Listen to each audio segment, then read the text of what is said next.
You know, every once in a while, a piece of media will come out that is just meant to be mindless fun. It's not supposed to make you think at all. You're supposed to just enjoy the ride.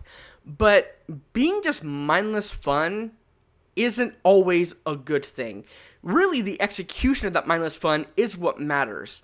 The Super Mario Galaxy movie is definitely mindless fun. It's entertainment that you're not supposed to think about too much and just go along for the ride. And it's actually an example of really good mindless fun.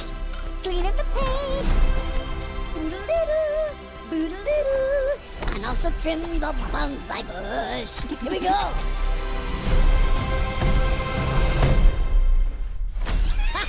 Hey, Luigi.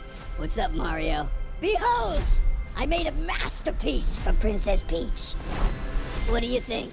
Love the colors. It's trash. So by now, I've seen a few reviews about this thing, and they all say the exact same two things, for the most part. One is, it kind of just rushes through moments and doesn't really let anything breathe. It doesn't really let substance happen.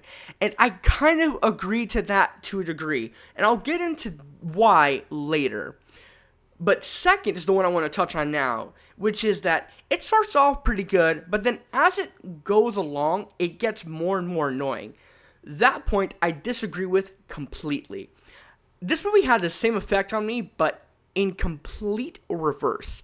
So when it opens up with Rosalina and the Lumas, I thought that scene was just fine. I thought it was perfectly cute and heartwarming and touching, all that stuff, right? That, like, it's supposed to, it had the effect on me that it's supposed to have. But then you get into the Mario Brothers and their stuff, and then suddenly the movie's like, okay, we gotta speed through all of this. We gotta get to the good stuff. Blah, blah, blah, blah, blah. And for me, it was like a rush of just, I felt like I was being assaulted. Like, oh my God, slow down. But once it got past that initial act, I felt like as the movie went along, it got better and better for me. And the reason is because I felt like beyond that rushed opening, this movie had really good pacing. It had great visuals, great spectacle. Overall, I really loved this a lot. The most disappointing thing for me in this movie is probably its presentation, in that it's not even necessarily a Super Mario Brothers movie. It's a Nintendo movie. This has everything Nintendo, almost everything anyway, just stuffed into it. If you're just going to this just to see Nintendo references just thrown at you, you're going to like this just fine if you don't care about anything else, because there's a lot of it in here. And it was sort of reminding me of Scoob. Does anyone remember that movie from like 2020 or something, the Scooby-Doo movie? Well, that was not a Scooby-Doo movie. That was kind of like this. That was a Hanna-Barbera movie.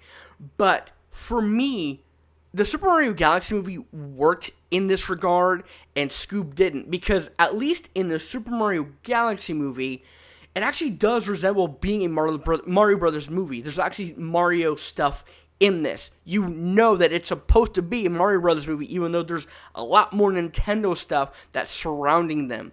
In Scoob, it was just a Hanna-Barbera universe movie. There wasn't even a mystery in that movie. So while they're both kind of doing the same thing, the Super Mario Galaxy movie at least knows what it's supposed to be, even if it kind of loses the focus on it a little bit. That's another thing too, is that Mario and Luigi do they don't really take a back seat necessarily, but in comparison to the first movie, they're not as important. This is more of a Peach and Bowser movie, if anything. They're the ones that really kind of get the spotlight. They're the ones that get the arcs.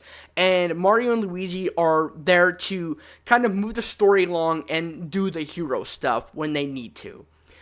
Now, if you're a Nintendo fan and you're seeing that in this story, are you going to care? No.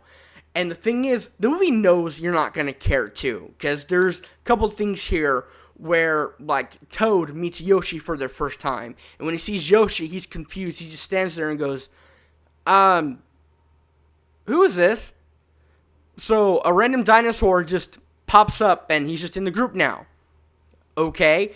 And that is sort of how the movie presents it to you. And if you're old enough, if you're an adult, that's how you're kind of seeing it too. It's like, okay, I guess we're doing this now. The movie does a lot of that, but it acknowledges it, which I found to be so funny. Whether it is intentional or not, I don't know. I thought that was kind of funny that it knew what it was doing.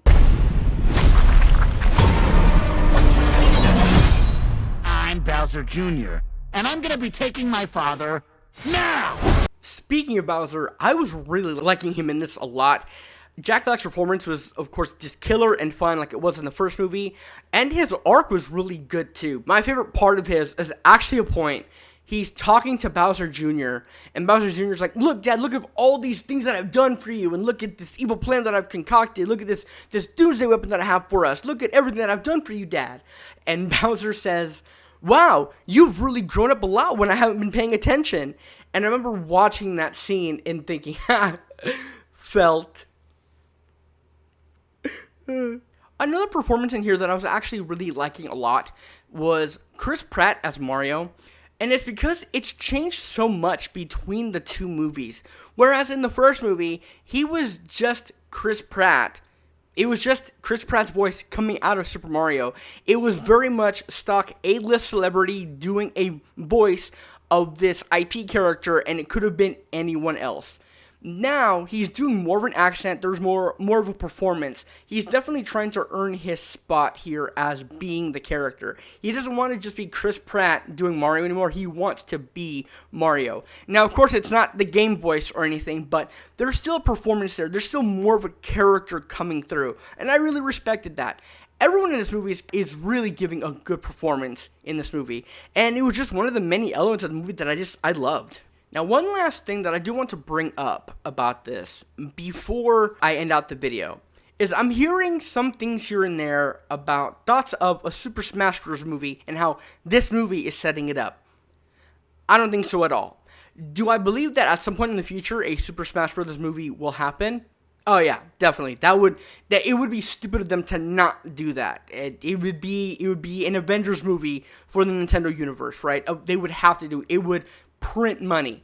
But this movie itself is not setting it up. If anything, if this movie's setting up anything, it's one, a third Mario movie, of course, and second, it's setting up a Nintendo universe. Not necessarily Super Smash Bros. Movie, but it's a movie telling us, hey, there are other characters in this world, and there are other stories out there happening, especially with the fact that they introduced Rosalina in her observatory, and she's basically, they don't say this in the movie, but she's like the Watcher in Marvel, right? She can see everything, she's overlooking it all, she knows all these stories of all these characters, and if you look behind her in the library, you may notice some recognizable symbols if you're a Nintendo fan. Just you watch this again and you'll see what I'm talking about. But this movie's, looking at us, and winking, going, "Hey, do you like this movie? What if we give you more like it, but it wasn't Mario? What if it was other Nintendo stuff? Wouldn't that be cool?" That's more of what this movie's doing. It's not setting up a Super Smash Bros. Movie, but if all these movies become as successful as the Mario Bros. Movies both have been, oh yeah, we're getting that Super Smash Bros. Movie. Just keep going to see these, and eventually we'll get it. Now, as I was watching this, though, speaking of this being a Nintendo movie, I kept looking in the background, looking for Pokemon, and I couldn't find any. There's one scene where they're in the gateway where I thought I saw a Score Bunny, and it wasn't Score Bunny. It was just a generic white and red rabbit. So, yeah, disappointing, but man, I was looking really hard in the background for Pokemon. But no, that's Nintendo saying, oh, no, you don't get them. Not yet. But yeah, overall, I thoroughly love this. But now I hand it off to you. What did you think of the Super Mario Galaxy movie if you saw it already? Are you going to go see it? You're waiting for it to come out? What do you think about my opinions on it? Do you think I'm right on the money if you saw it? Yeah, it was great. You loved it. It was amazing. And even my bad points are off. Every single part of this movie hit on all cylinders. It was amazing. Or did you think, it was okay, not really that great. They could have done better.